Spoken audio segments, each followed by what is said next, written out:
What's up guys, Chris Schwartz Edmiston here from Schwartz Edmiston Web Design. Today I'm doing something a little bit different. I'm going to be talking about 5 tools that I use on almost every web design project.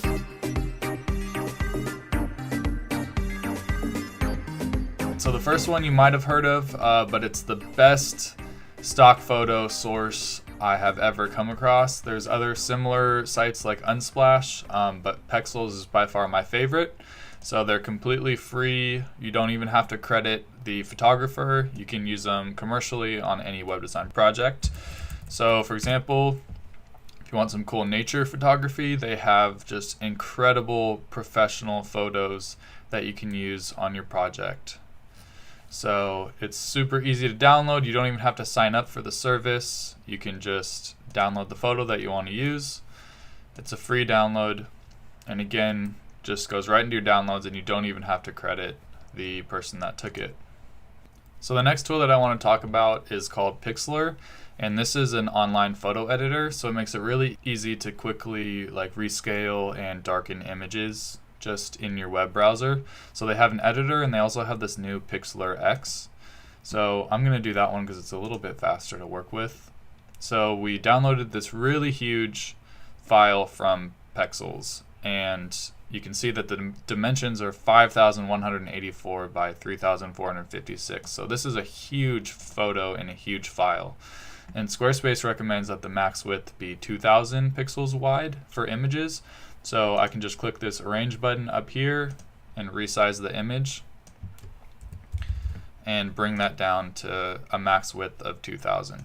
So this is a really great way to quickly scale down images very fast in the browser. The other thing that you can do is sometimes your pictures are too bright, and if you're going to have a white heading over the banner, then it won't show up as well. So this is a really great way to also just kind of darken up your photos very quickly too.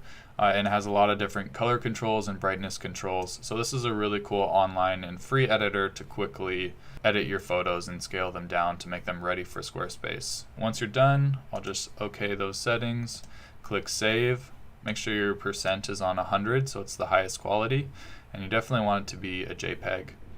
And so now I'm going to click Save, and it's automatically saved to my downloads. The next tool that I want to talk about is called Compressor.io, and this is an online image compressor, and it's the best one that I've ever come across. It's so simple to use and really quick too. Image compression is super important. When you download a picture from Pexels, they're huge files. They're like 5,000 pixels by 2,000 pixels, and they're like 3 megabytes. So even if we scale the image down in Pixlr, that'll help a little bit, but it can't compare to actual image compression. So that's why this step with Compressor.io is so important. All you have to do is click to upload your file.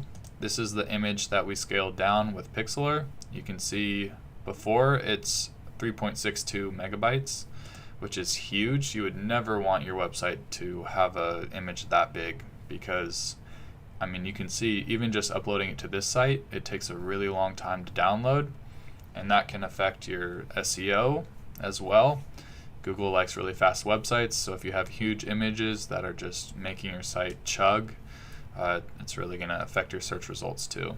So extremely important that you use this with your projects. I use it on every single project. And look at this, this is amazing. It took a 3 megabyte file and it turned it into a 604 kilobyte file.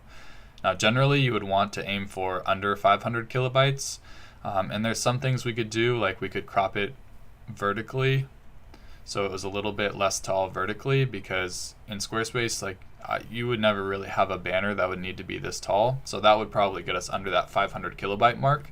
But just the fact that it's able to take it from 3 megabytes and turn it all the way down to only 604 kilobytes is amazing. So then you just click here to download your file, and you get your file right there in the downloads. So the next tool that I want to share with you guys is this CSSGradient.io. It's this online background gradient editor, and it makes it way easier than writing your own gradient code. You can play with the sliders here. There's a whole bunch of different settings. You can adjust the colors. You can adjust these sliders up here to determine where the colors lie. And you can also choose between linear or radial. and you can choose the angle as well down here.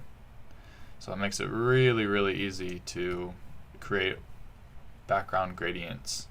And then when you're done, all you have to do is come down here, copy your code, paste it into your Squarespace CSS editor, and you have a background gradient created pretty much for you. So the last tool I want to share with you guys is keyframes.app, and this is a really helpful tool for creating CSS animations.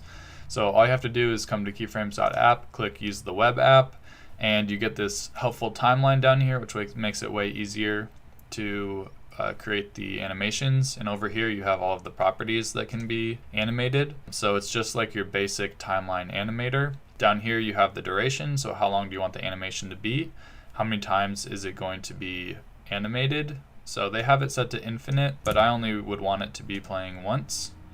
You can set a delay on it, and you can have the timing, so ease in, ease out, or linear. So I'll just show you real quick how easy it is to make an animation. So I want to pretend this is going to be my heading, and I just want it to fade in and scale up a little bit when the page loads. So I'm going to start the opacity at 0, and I'm going to come to like 20%, and I'm going to keep the opacity at 0. And the reason that I want to do that is sometimes the page catches a little bit, or it takes a little bit longer to load, so I don't want my animation starting right from the beginning. I want it to be just at its default position and then start at 20%. So the other thing that I wanted to do at frame 0 is have the scale, we'll have it be like 80% of what it's going to end up at. So here we're going to want the scale to be also 80%, and then at 100% when the animation is complete, I want the scale to be 1, and I want the opacity to be 1. And for the timing, we'll just see how linear looks. So pretty cool, but I want my timing to be ease. Cool. So then all you have to do is show the output CSS. You can copy this code, put it into your Squarespace CSS editor, and then all you have to do is replace this .element to animate with the code for the object that you want to animate. So for example, I could put H1 here in Squarespace, and then all my H1 headings would have this really cool animation when the page loads. So makes it really, really easy to create keyframe animations very quickly. Alright guys, so that was my roundup of the top 5 tools I use on almost every web design project. Let me know if you're going to start using any of these, or if you already use any of these in the comments below. I'd love to hear from you guys. Alright guys, I will see you in the next one.